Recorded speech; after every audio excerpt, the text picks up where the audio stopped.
September we met, back in a while. Yeah, you were impressed. Hi, welcome back to my YouTube channel. It's me again, Dotty. And since it's February and it is Feb-Ibig month, I decided to have it's supposed to be a heart-to-heart talk with my husband, but then he's very shy, he's very private, and so he said no to me. But then still, I will be answering a lot of questions from you guys. On the first day of February, I actually posted this on Facebook. So it says, "Hi, I will be having a heart-to-heart talk with Romnick for my Valentine vlog. Though, we'll convince him. Any question that you would like to ask to us, anything about marriage, family, friendship, etc. P.S. He can't see this." So yeah, it's supposed to be a heart-to-heart talk with my husband. But then since he said no, I've been asking him for more than a week now. So he's been giving me a no answer. So yeah, I will be doing this still. Okay, so let's answer the question. First question is, okay, it came from one of my students, and she's a Strange Christian Academy. And when I was a school nurse and a science and health teacher back then, she was in grade 3 before. So yeah, time flies. Hello, Sophia. So her question was, how do you handle trust issues? Okay, ang hirap sagutin. This is actually the first question that I got. She messaged me, or she reacted on my day, and then yeah, she messaged this question: how do you handle trust issue? Okay, as a normal wife, a normal girl, a woman,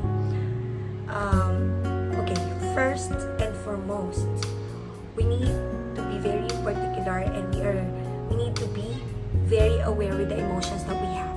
If it's really a trust issue problem na, what I'm doing is I'm telling him the emotions that I have. I am telling him that maybe I have a trust issue now with you. What are we going to do with this? And at the end of the day, he will tell me that he loves me. He will tell me that we need to secure a relationship. And it will really calm me after talking to him. I actually pray and lift everything to God, because our heart is very deceiving, our emotions are very deceiving, and it's very complicated. So most importantly, we need to lift it to God, because it is God who will calm our emotion. It is God who will give us all the answers that we need. It is God who will secure our heart and guard our hearts and emotions. So it is very important to lift everything to Him. So yeah, that's how I handle it. And so far so good. Okay, our second question, it is from Eva May Ordinary. Hello, Eva May. So she also sent me this message, and it says, "Hi ate, can I ask, since almost 10 years na din kami ni Boyfie, na-inspire ako sa marriage ni Kuya Romnick. Paano niyo na-handle ate yung trials sa relationship niyo nung LDR kayo, tas nag-separate kayo na both parties ba, naghingi ng space, ganon?" So yeah. Well, thank you for that question, Eva May. So it's really a nice topic, because we've been through LDR before we got married. It was 2014 when I decided that I will be moving in the Netherlands.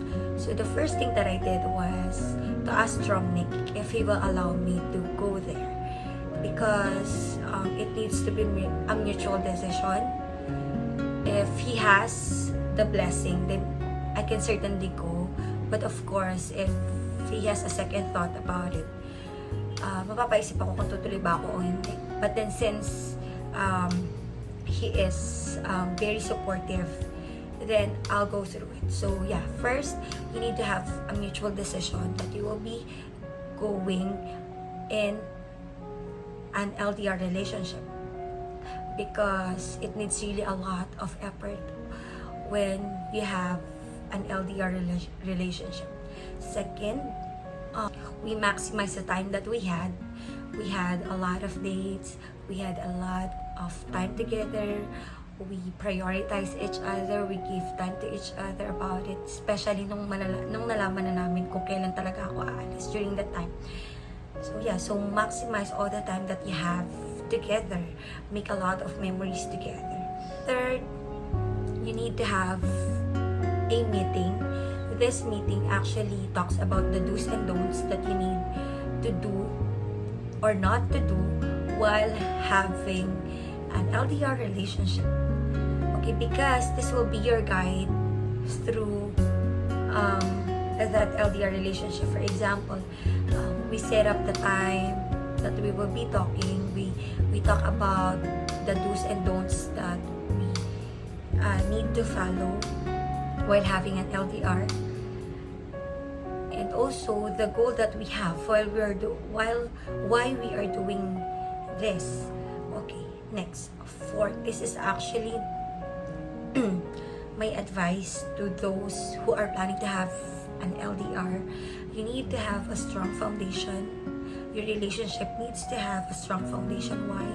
Because I've seen a lot of failed relationship while having an LDR. Some of my friends went there, broke up in less than a month or 2 months or 3 or after a year.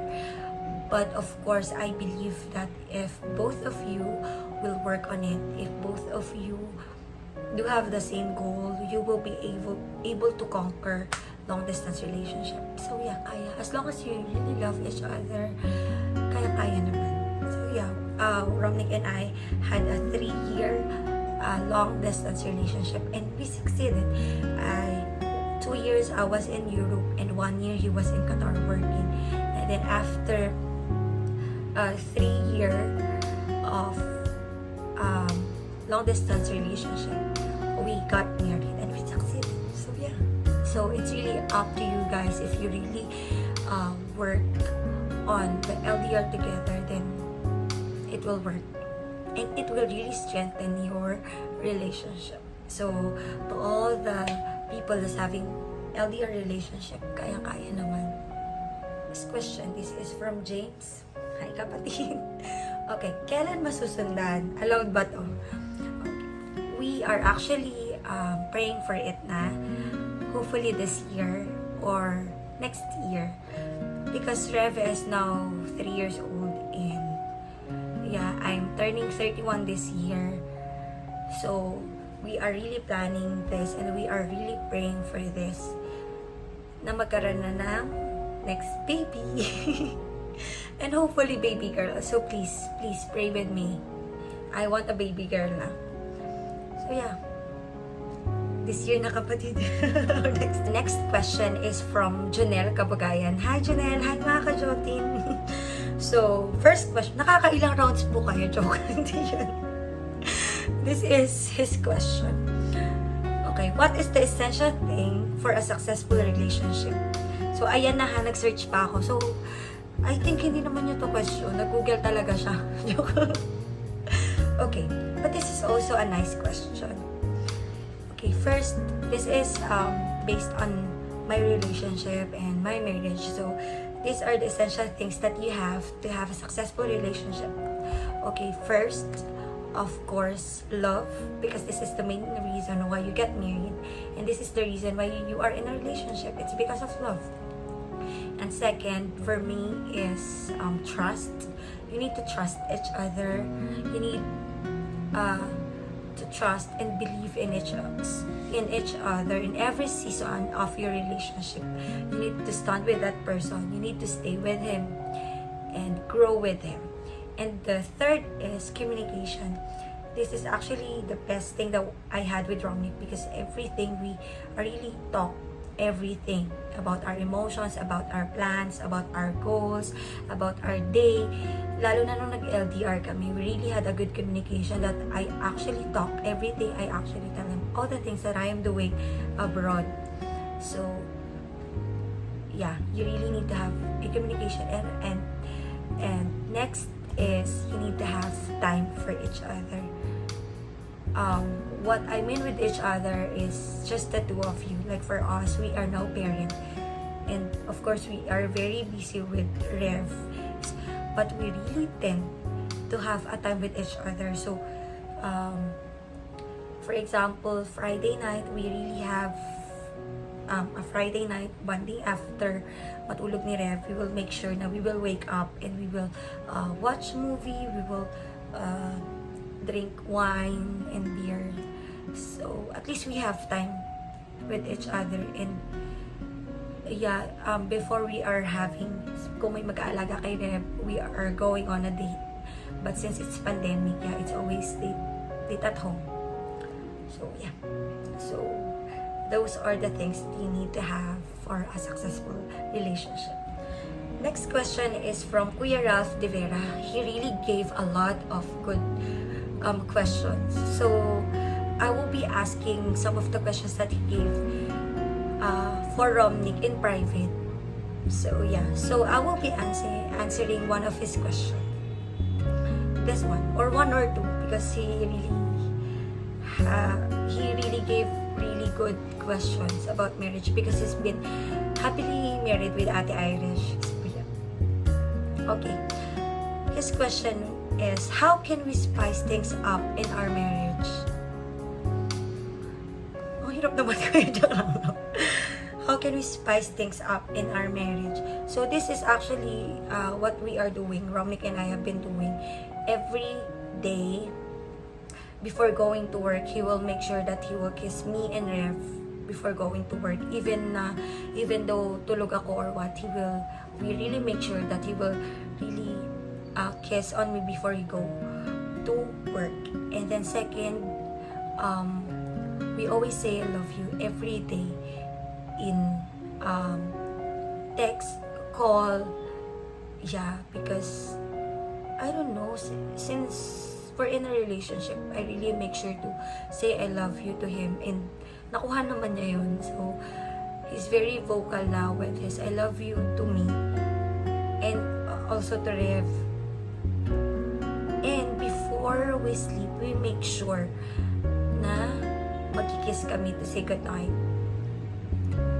Okay, and this are actually the things that we are doing na during our marriage. We make sure that we have time for each other. As I said sa question ni Jonelle, we make sure that we really have time together alone, just the two of us, because that's our us time together. Especially pag may anak na, kasi very busy na in handling the kid. So yeah, that's what we are actually doing to spice things up on our marriage. Next question is from Ate Irish Joy. Hello, Ate. How do you see our marriage, or this is for us na lang. How do you see your marriage 10 to 15 years from now? What are your expectations? 10 to 15 years from now, I am actually 41 during that time. 41 to 45. During that time. So, mayaman na kami ate. No, my expectations really is, of course, we are still happily married and we have 4 kids, so puli kung kaya. And yeah, as long, our goal actually is, of course, to have a good and happy life together and a happy family. And siguro, the expectation that I have during this time na is for my kids, that they will grow godly kids, happy kids, and a loving kids to us and to other people. So those are our expectations. And of course, as I said, since Romnick is really working hard for our family, I really expect us during that time that we have good savings, we are very settled financially, we had invested a lot of things together. So yeah, and of course we are serving God together still during this time. So yeah, that's, and hopefully, of course, we are praying for it to happen. Nakaka-excited to 15 years. This one from Ate Loribel. Hello, Ate. And to Sia and to Bella. Hello. Okay, lights on or lights off? Chocolate or me? Okay, for me, it's lights off. That's dim light. For Romnick, it's lights on. Mabilis ang sagot ate. Ano, bala na kayo kung ano ibig sabihin. Basta yun yung sagot ko. And for me, chocolate sometimes before having your menstruation, chocolate please. So yeah.